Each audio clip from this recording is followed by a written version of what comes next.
Before I address the rape of Safiyyah, I must point out to the listeners the following facts that can easily elude the attention of people who have not studied the sordid subjects of Muhammad, his Sunnah and Sharia.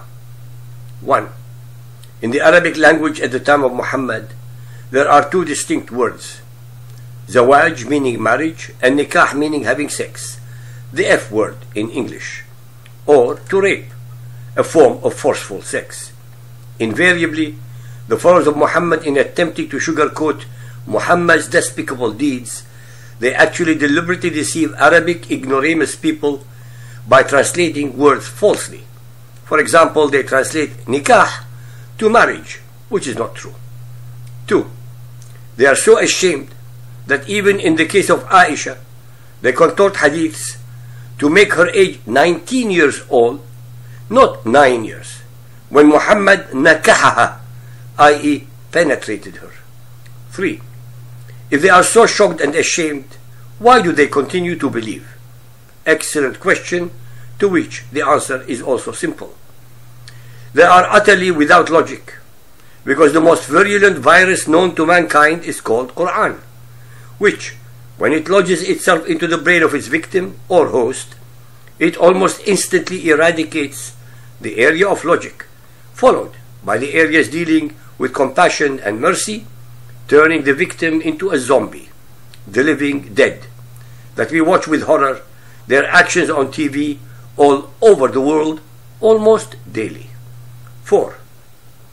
Another deceiving word used by Arab translators is that of ghazwa, which actually means ambush, raid, sudden attack on unsuspecting people.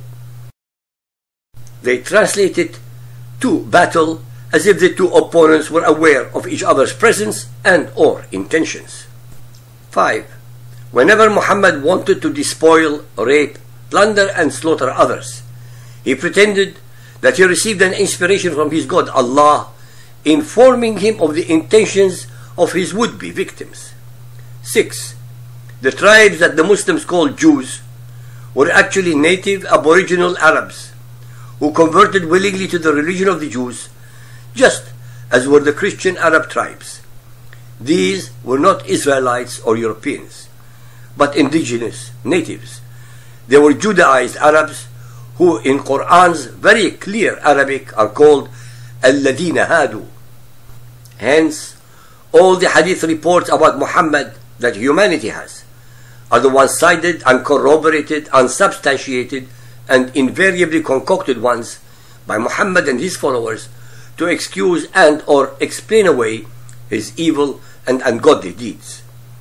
Having set the stage, now I shall address the story as recorded by the Muhammadans in chapter and verse. I'm going to quote almost verbatim from the foremost American authority on Muhammad, Mr. Craig Wynne, in his monumental book, Prophet of Doom. I quote, "Year 7 of the Islamic era got off to a horrendous start. The Prophet, without provocation, led a terrorist raid to torment another Jewish community.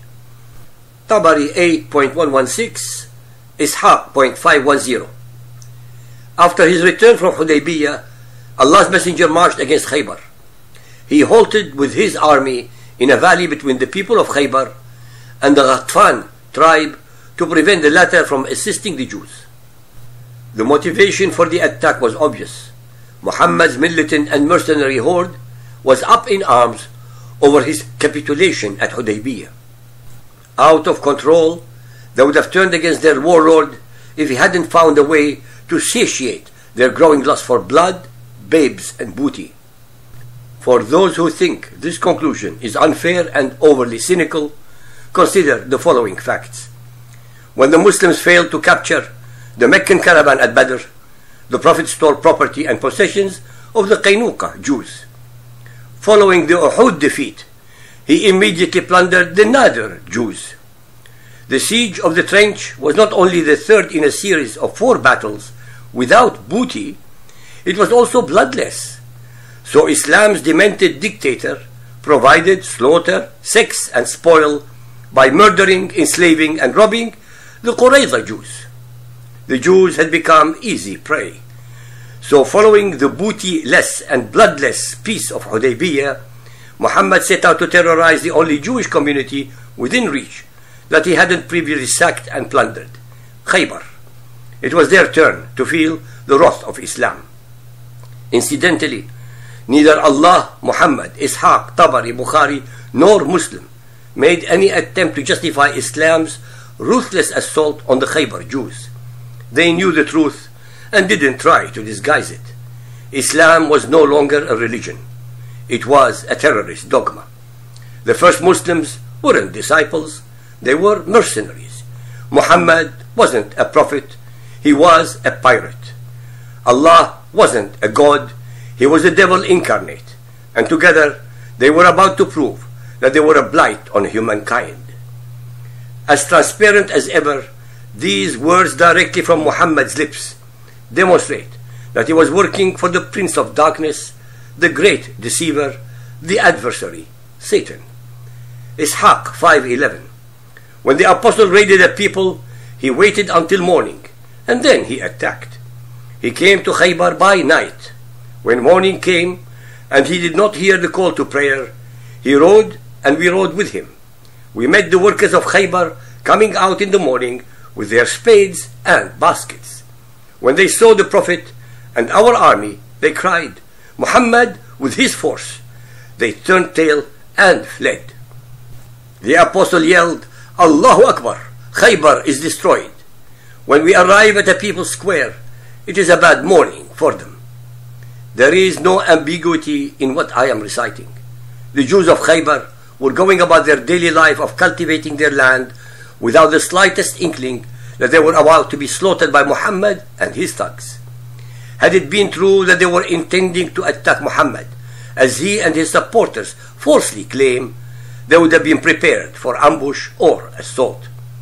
All of the deceptions, justifications, and apologies ever spoken would be insufficient to make this horrible day appear religious. And it does not stand alone. Khaybar was but one of 75 merciless raids instigated by the first Muslims. Armed raiders attacked civilians for no other reason than to seize their possessions. Allahu Akbar was the terrorist prayer of fear, the terror verse. Ibn Ishaq's compilation of Islamic scripture, the inspired seerah or biography of the Prophet, is the earliest and most accurate accounting of Muhammad's life and of the formation of Islam. It was compiled a century before Tabari, Muslim, and Bukhari. But for those who might want to dismiss the hadith report on the basis that it sounds too condemning of the Prophet, consider these confirming words from Imam Bukhari. Of his collection, Islamic sages wrote, second only to the Quran, Bukhari's hadith is the most important book in Islam.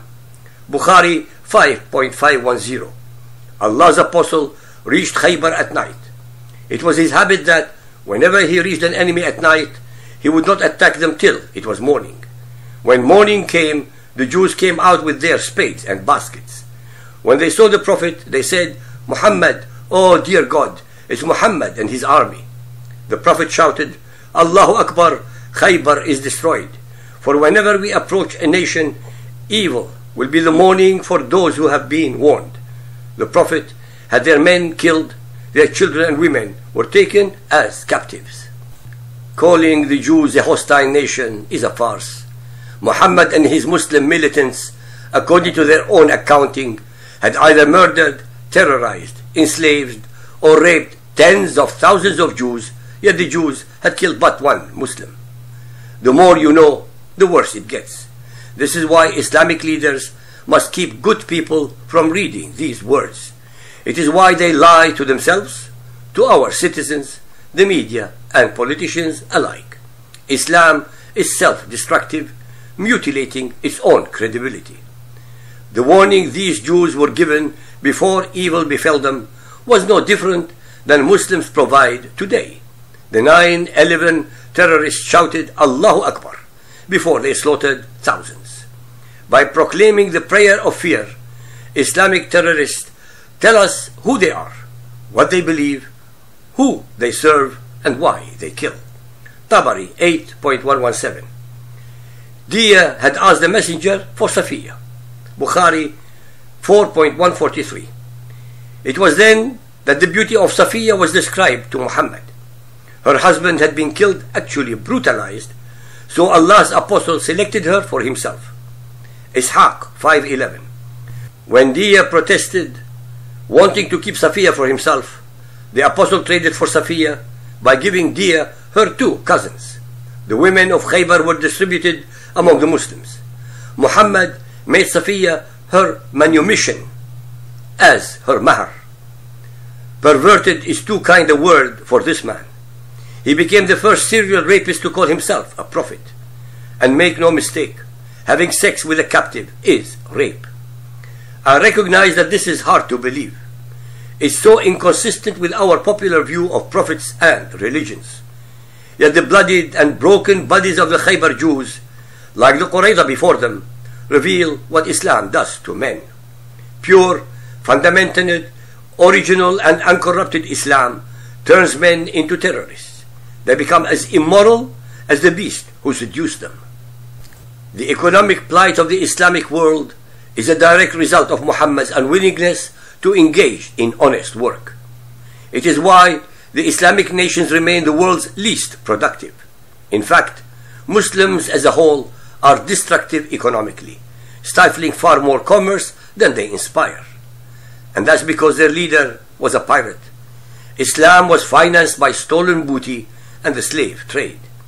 As parasites, they survived by sucking every productive host within a camel's ride dry. As a direct result of Muhammad's personal failings, the Islamic world is devoid of everything civilized people hold dear. Muslims wallow in poverty. Life isn't worth living. They have no freedom of speech or religion. With the educational process focused on Quranic studies, Muslims are among the most poorly educated and most indoctrinated people on earth. Following the example of a perverted sexist, Muslim men abuse women, and they are violent. End quotes. As I have proven beyond a shadow or even a reasonable doubt, Muhammad's Quran, his Sunnah, Sharia, and his fundamentalist believers are hate-mongering, warmongering, misogynist, racist, vile, and hence ungodly entities.